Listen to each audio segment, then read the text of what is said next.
ప్రతి ఒక్కరికి video share చేయండి, ప్రతి ఒక్కరికి మీరు కామెంట్ చేయండి. ఎందుకంటే మీ పిల్లలు కూడా మనం కాపాడుకునే వాళ్ళం కావాలి. ఎందుకంటే మన పిల్లలు మనకు కాపాడుకునే వాళ్ళం కావాలి. వాళ్ళ కత్తులు కట్టాలు పెట్టుకొని తిరుగుతున్నారు వాళ్ళు.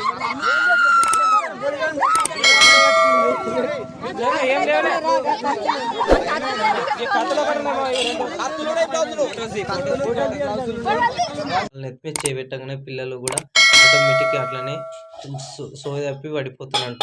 వాళ్ళ దగ్గర ఏ మంత్రం ఉందో ఏమైందో తెలియదు. కానీ మన పిల్లలు మనం కాపాడుకున్నాను కావాలి.